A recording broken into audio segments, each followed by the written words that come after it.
بله گهدارین خوشتوی رادیو یا سلام هر وکی یا خویایم ایرو روژا جیهانیا رادیویم ایرو ام جناوا یک جه کامپین خوشکبراین پنابرین لکورگوسکین دیگل یک جه چالاگوان مدنی یک جوان کسین کرولا که گرنگ جناوا کامپا کورگوسکیا دیگل سیدای ابو تالاسین سروی بابتی امی آخافتنام بکن مامستا دست پیکی گلکس باز بو اف درفتات بمدای ام ببیجین رادیو رول رادیویان جبوی گهاندنا پیامان دو چاوا هلد سنگینی قالك سباز بو شوباندنا وجي وسبيروز باهيا حمي راديان قوب ازاد بيفا ازاد دخوازم بگهینن گلان و دخوازم بین آواران دخوازم بین بندستان حمی ملتی جهانی براستی دست پیکی ده اوا يعني او شورشة معلوماتية نية بون ستلايت وتلفزيون او تشتنا بون اعتمادها الرئيسي للراديو بون رولاي برجرن بو بي بي سي ومونتي كارلو اوان ايدي حرب راستي او رول كيمبو جبر فان تشتي دركتن ليه ایرود کما امان جی کس نقارت تم رونشتي بالمالا خوا والبرفان تلفزيون هن جا شفير السيارة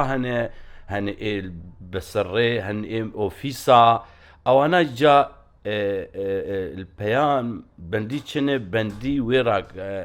بيوا راديون وچا چجوار ایرو چ تازه هي چ گرنگياوي هي بيقومان جبهات هذا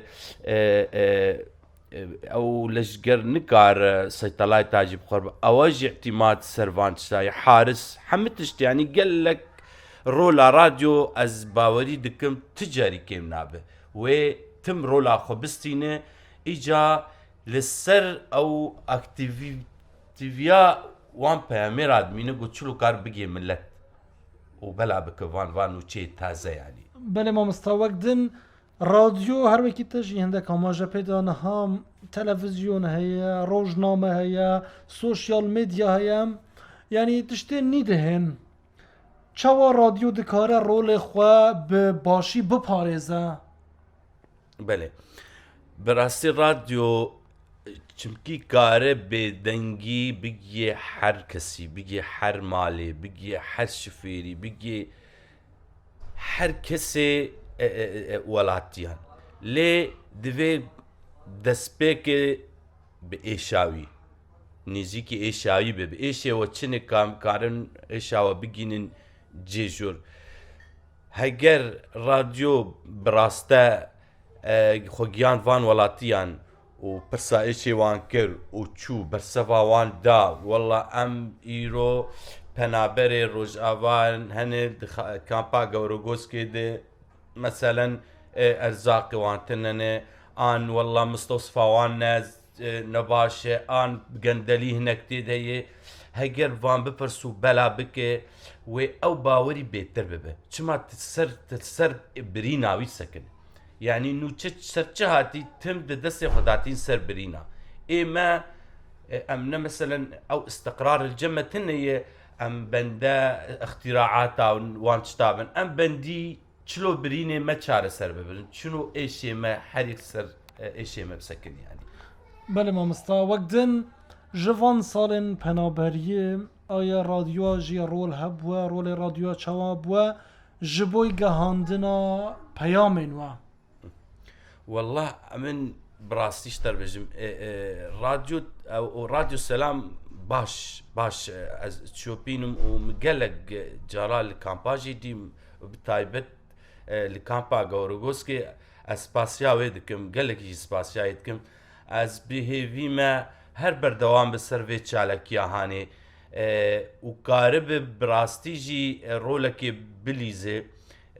جبلي وين ماوي مروفانتيه ومثلا نوتشيا او تشتهانجي كارب برا